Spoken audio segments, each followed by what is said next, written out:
Judy Green came into my class. I bring in lots of guests. and she talked a few years back about classroom publishing and gave them insights in different formats about publishing kids' work. And her new book, My Students' Teachers Need Desperately, because the writing program is certainly a challenge for all of us, as it is the beginning teachers. And so Judy has given us a nice territory in looking at how bullets saved my life, and she's going to help us map that territory with some practical ideas. Judy Green. Thanks, Larry. It's great to be here this morning on the heels of Halloween. Should I move this down a bit? As a child, I loved everything about Halloween, planning my costume, trick-or-treating, and listening to spooky stories. I also loved to read. My mom took me to the library every week and read to me every night. We had one rule in our house: only 1 hour of TV a day. Back then, except for TV and radio, we had no other electronic distractions. At school, we read from this book, Developing Comprehension in Reading. Yes. A collection of numbered short stories. As a kid, I had no idea what that title meant, or why the publisher highlighted the C word, comprehension, in red ink. All I knew was that every day after lunch, the teacher would assign a story number. They had no titles. And after we read the story silently to ourselves, we answered 10 comprehension questions. Everything bored me about this book. Its cover, the pictures, the numbered short stories, and especially the comprehension questions. Yet we worked through this series from grades 2 to 6. In those days, we paid little attention to authors and illustrators. No authors visited our school or had blogs where we could read and write about their work. Kids today are lucky. They have great books and authors from which to choose. Many of their favorite writers have websites filled with book news and biographies. Richard Scrimgeour, author of The Nose from Jupiter and Bun Bun's Birthday, greets visitors to his homepage like this: "Hi there, how you doing? Welcome to the site. Come in and make yourself at home." Recently, I visited a school in Cookstown. As I finished working with the primary kids, a grade 1 girl marched up to me. "Do you have a website?" she asked. "Yes." "Okay, what's your number?" she demanded. I admired her confidence and eagerness. Apparently, she loves learning tips and techniques from authors who are willing to share. Many picture books are world-class, tuned to perfection. Use them in all grades as models to teach a variety of writing lessons. Get to know the ones with rich language, like The King's Taster by Kenneth Opel, Song and Dance Man by Karen Ackerman, and Owl Moon by Jane Yolen. They make great teaching tools. Young writers need continual nourishment from expert writers. I started my career as a teacher, but the truth is, I love books. So when Scholastic Canada offered me a job as a book club editor years ago, I jumped at the chance. That experience taught me the business of writing, editing, and publishing. And since then, I've worked in private practice as an editor and a writer and a workshop leader. My connection with many exceptional authors has given me insight toward the writing process. I spent 15 years as the editor of Canada's annual guide to the best children's books. As well, I am a mom. My son has a unique view of the world, and I continue to learn from him. Every year, from September till June, I do school visits. As well, teachers and principals often ask me to do PD workshops. Administrators say the same things. We have been concentrating on the writing process and would like an in-depth workshop to zero in on particular skill development. Our school growth plan focuses on writing and improvement in that area. So in my workshops, I set up a display of good children's books, picture books, novels, poetry, nonfiction. Experts and mentors, people who love their craft and want to share it, write these books.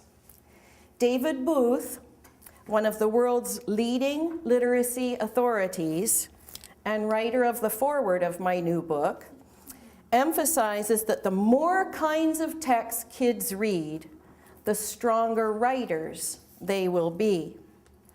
As kids and teachers swarm into the library, they comment on my book display. Even older students enjoy rediscovering a favorite book. I love Gillian Jiggs, they gush. I smile because picture books are meant for people of all ages, not just little kids. We consider them a literary art form. At all grade levels, we can learn a lot about writing when we study good picture books. My workshops begin with a discussion of good authors. Sometimes this sparks so much interest, I wonder how we'll get to the next segment. I ask kids at the start of every session, who is your favorite author?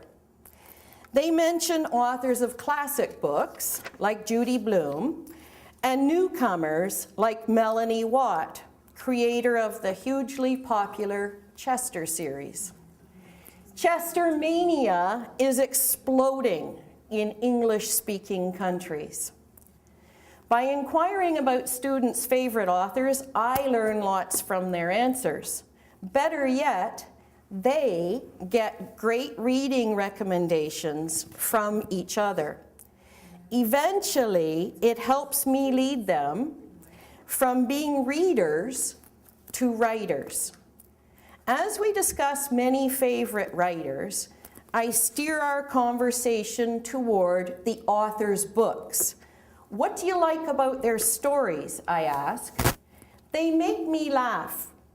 There's lots of adventure. They're interesting. Ultimately, we want to make our writing interesting. Good writing is always interesting to read.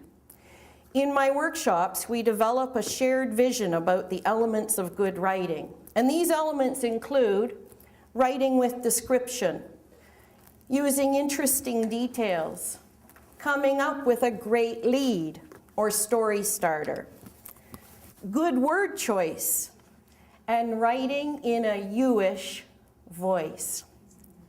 Then, using their favorite authors as mentors, I show kids how they can make writing interesting.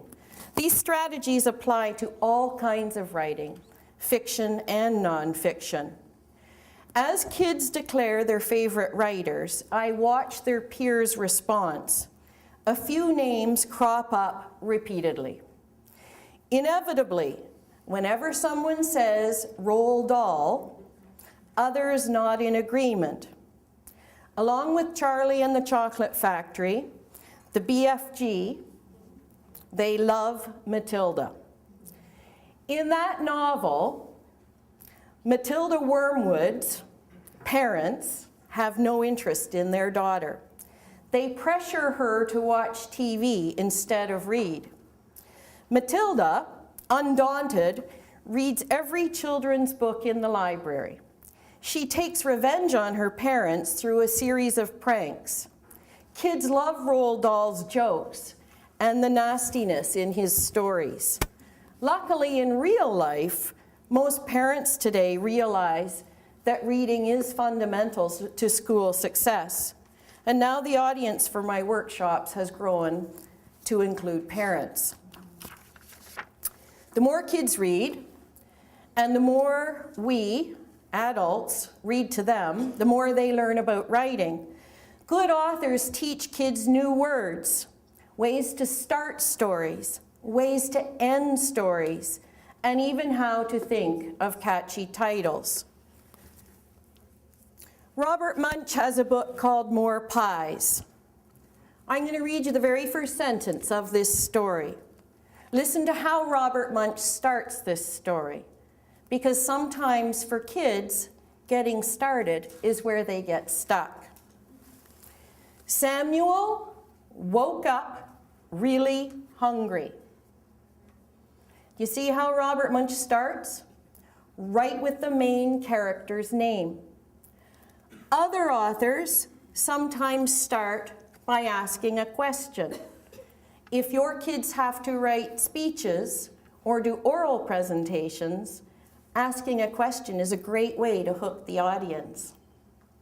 Other authors start with a sound, like bang, to catch our attention. So you know what's a great thing to do? Every time you read to kids, come back to the beginning and see how that author starts that story. Some teachers even keep a chart, good story starters by good writers. If you do that, your kids will learn lots of ways to start their stories. Robert Munsch has hundreds of story ideas. Most of them come from daily life, but he has trouble writing the words. He says we all learn to talk before we learn to write. After he tells his stories out loud, he writes the words. Oral language, as Catherine said, helps writing skills to develop. Writing is a process that comes with other language skills, like speaking and reading. Elementary kids are still learning to talk. Not baby talk anymore, but bigger words. Some teachers say juicy words. From their expanding experiences, kids start using more explicit and diverse vocabulary. Give kids opportunities to strengthen their oral language skills. Interact with peers and adults.